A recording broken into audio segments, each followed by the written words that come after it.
সবাইকে স্বাগত জেলার সংবাদে, সাথে রয়েছে তোলা ডলারের। শুরুতেই জানাবো সংবাদ শিরোনাম। সাতক্ষীরায় বিদ্যুতের মূল গ্রিড লাইনের ট্রান্সফরমার বিস্ফোরণ, পুরো জেলায় বিদ্যুৎ সরবরাহ বন্ধ। রাজশাহী বিশ্ববিদ্যালয়ে পোষ্য কোটা পুনর্বহালের প্রতিবাদে আমরণ অনশন, দেখা করলেন উপাচার্য। চট্টগ্রাম বন্দরে অফ ডকে খালাসি পণ্যের সংখ্যা বাড়িয়েছে এনবিআর, হতাশ বন্দর ব্যবহারকারীরা।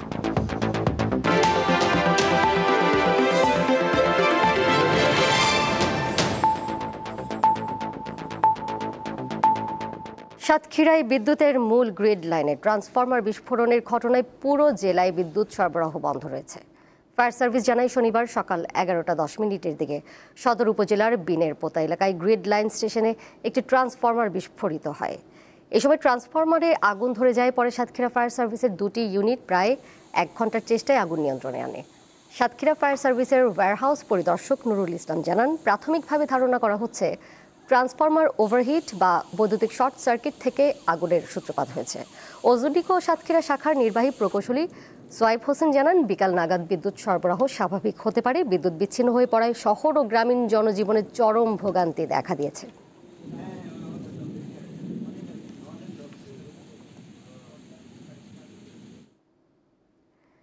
রাজশাহী বিশ্ববিদ্যালয়ে শর্ত সাপেক্ষে পোষ্য কোটা পুনর্বহালের প্রতিবাদে আমরণ অনশন করছে কয়েকজন শিক্ষার্থী।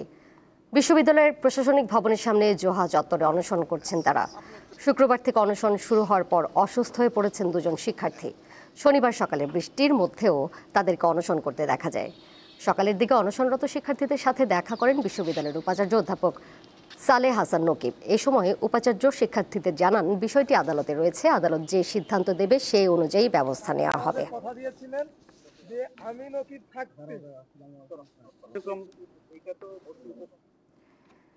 রাজশাহী বিশ্ববিদ্যালয় কেন্দ্রীয় ছাত্র সংসদ রাকসু নির্বাচনে 6ষ্ঠ দিনের মতো প্রচারণা চালাচ্ছেন প্রার্থীরা।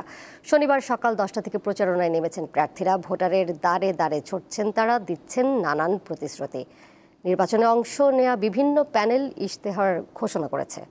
শনিবার ছাত্র শিবির সমর্থিত সম্মিলিত শিক্ষার্থী জোট প্যানেল ইশতেহার ঘোষণা করে। এতে 12 মাসে 24টি শিক্ষার্থী বান্ধব কাজ করার প্রতিশ্রুতি দেওয়া হয়েছে।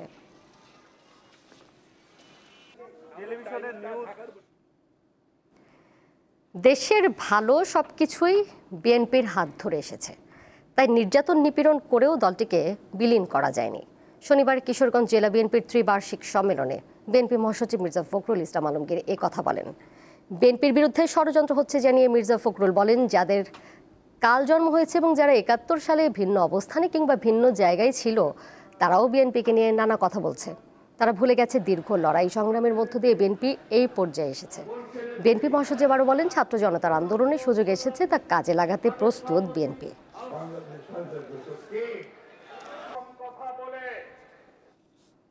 এবার কেওয়াই স্টিল চট্টগ্রাম সংবাদ।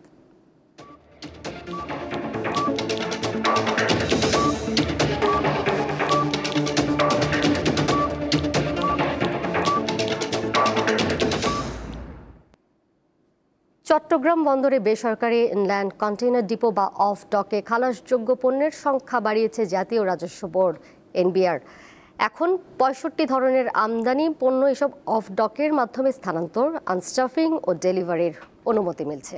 বন্দর ব্যবহারকারীরা বলছেন, অংশীজনদের সঙ্গে কথা না বলে সিদ্ধান্ত চাপিয়ে দিলে নেতিবাচক প্রভাব পড়বে দেশের অর্থনীতিতে। দেশের প্রধান সমুদ্র বন্দর চট্টগ্রাম বন্দর দিয়ে প্রতিদিন আমদানি রপ্তানি হয় বিপুল পরিমাণ পণ্য। সে সঙ্গে চলে খালাসের প্রক্রিয়া। কার্যক্রমে গতি আনতে বন্দরের বাইরে অফডকের মাধ্যমে আগে খালাস হতো 38টি পণ্য। সম্প্রতি এই সংখ্যা বাড়িয়ে 65 করা হয়। বন্দর কর্তৃপক্ষ বলছে, নির্ধারিত এসব পণ্য বেসরকারি আইসিডিতে চলে গেলে কন্টেনার জট কমিয়ে গতি বাড়ার পাশাপাশি বাড়বে বন্দরের সক্ষমতা। আমরা চাই যে সবগুলো ইম্পোর্ট কন্টেনারই আসলে অফডক থেকে ডেলিভারি হোক। প্রচুর স্পেস লাগে আমাদের এই ডেলিভারি কার্যক্রমের জন্য, সেটা লাগে না। 6000 ট্রাকের সাথে যদি 2 জন করে লোক থাকে, আমাদের 12,000 লোক ঢুকে। এগুলা যেগুলা ধরেন এই হ্যাজার্ডগুলা, এগুলো আমাদের হয় না। পোর্টটা এফিশিয়েন্টলি রান করানো যায়। তবে কর্তৃপক্ষের এমন সিদ্ধান্তে নাখোশ বন্দর ব্যবহারকারীরা। তাদের দাবি, স্টেক হোল্ডারের সাথে আলোচনা ছাড়া এমন সিদ্ধান্ত নেতিবাচক প্রভাব ফেলবে। আমাদের স্টেক হোল্ডারের সাথে ওনারা কোনো রকম আলোচনা না করে এককভাবে সমস্যা কাজগুলো হচ্ছে। তো এইভাবে হওয়াটা কিন্তু আসলে যারা ইউজার তাদের জন্য এটা কিন্তু বিব্রতকর একটা পর্যায়ে চলে আসতেছে। ভবিষ্যতে এই বিষয়গুলো নিয়ে আলোচনা করলে সেখানে আমাদেরকে যদি ইনফর্ম করা হয়, আমাদেরকে ডাকা হয়, তাহলে আমরা সার্বিক তথ্যগুলো দিয়ে আমরা কর্তৃপক্ষকে সহযোগিতা করতে চাই। আমরা চাই চট্টগ্রাম বন্দর যাতে জট না হয় এবং কাস্টমারও যাতে কোনো ধরনের কাজের বিড়ম্বনা না হয়। আমরা এই দুইয়ের সমন্বয়ে কাজ করছি। বেসরকারি কন্টেনার ডিপো মালিকরা বলছেন, সক্ষমতা থাকায় কন্টেনার রাখার সমস্যা হবে না আইসিডিতে। 9টি ইম্পোর্ট কন্টেনার স্ক্যানারের মধ্যে 6টা বা 7টা প্রায় সময় বিকল থাকে। অনেক সময় চট্টগ্রাম বন্দর থেকে আমদানি পণ্য বের করতে সময় লাগছে, এছাড়া রাস্তার যানজট আছে। সুতরাং আমরা মনে করি এই প্রতিবন্ধকতাগুলো যদি সঠিকভাবে ম্যানেজ করা যায়, এই অবস্থা যদি উন্নতি ঘটে, তাহলে ডিপোগুলো তাদের 65 ধরনের আমদানি পণ্য খুব সহজেই চট্টগ্রাম বন্দর থেকে তাদের ইয়ার্ডে এনে ডেলিভারি প্রদান করতে সক্ষম হবে। চট্টগ্রামে বেসরকারি ইংল্যান্ড কন্টেনার ডিপো আইসিডি রয়েছে মোট 19টি। রুনা আনসারি, দীপ্ত সংবাদ, চট্টগ্রাম। দেশের অন্যান্য স্থানের মতো নারায়ণগঞ্জ ও নরসিংদীতে চলছে সনাতন ধর্মাবলম্বীদের অন্যতম বড় উৎসব দুর্গাপূজার প্রস্তুতি। প্রতিমা কারিগররা রং তুলির আঁচড়ে ফুটিয়ে তুলছেন দুর্গাসহ বিভিন্ন প্রতিমা। নারায়ণগঞ্জে এবার 224টি পূজা মণ্ডপে হবে দুর্গাপূজা। প্রতিমা শিল্পীদের নিপুণ হাতের ছোঁয়ায় কাদামাটি থেকে রূপ নিচ্ছে দেবী দুর্গা, সরস্বতী, লক্ষ্মী, কার্তিক ও গণেশ। প্রতিমা শিল্পীরা জানান, দিন রাত পুরোদমে ব্যস্ত সময় পার করছেন তারা। কোনোটায় চলছে মাটির প্রলেপের কাজ, কোনোটায় রং তুলির। প্রচুর ব্যস্ত, রাত 3টা-4টা পর্যন্ত কাজ করতে হয়। আমাদের পারিশ্রমিকটা একটু বাড়িয়ে দিলে আমাদের সংসার ভালো চলতো। দুর্গাপূজা উদযাপন পরিষদ জানিয়েছে, এরই মধ্যে বেশিরভাগ কাজ শেষ। আড়ম্বরপূর্ণ একটা পরিবেশে আমাদের এই নারায়ণগঞ্জে এটা চিরায়ত যে সংস্কৃতি, এই সংস্কৃতি বজায় রেখে আমরা এবার শারদীয় দুর্গোৎসব করব।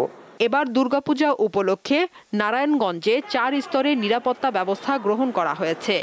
কোনো শঙ্কা বোধ করছি না যে এই পূজাকে সামনে রেখে কোনো কিছু হচ্ছে বা কেউ আয়োজন করছে। তবে এগুলো আমাদের গোয়েন্দা তৎপরতা আমাদের অব্যাহত আছে। নরসিংদীতেও পুরোদমে চলছে দুর্গাপূজার প্রস্তুতি।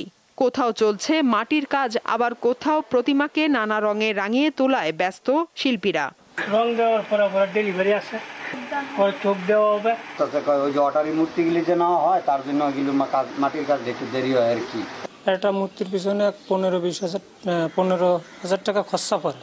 পূজার সময় মণ্ডপগুলোতে পর্যাপ্ত নিরাপত্তা ব্যবস্থা নেওয়া হয়েছে বলে জানিয়েছে পূজা উদযাপন কমিটি। জেলা প্রশাসন, পুলিশ প্রশাসন, সেনাবাহিনী, র্যাব এবং আনসার, বিজিবি সহ আইন শৃঙ্খলা রক্ষাকারী বাহিনী সকল স্তরের মানুষ কিন্তু আমাদেরকে সহযোগিতা করছে। এবছর নরসিংদীর 6 উপজেলা ও 5টি পৌরসভায় 340টি মণ্ডপে হবে দুর্গাপূজা। সাদিয়া চৌধুরী, দীপ্ত, বার্তা কক্ষ। বরগুনায় ডেঙ্গুতে আক্রান্ত হয়ে 24 ঘন্টায় 4 জনের মৃত্যু হয়েছে। তাদের সবার বাড়ি পাথরঘাটা উপজেলায়।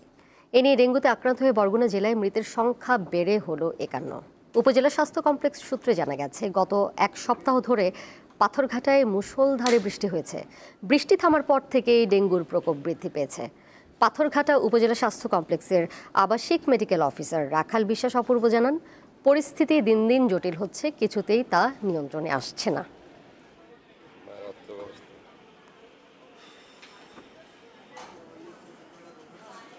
আর এরই সাথে শেষ করব জেলার সংবাদ। যাবার আগে শিরোনামগুলো জানিয়ে দেব আরও একবার।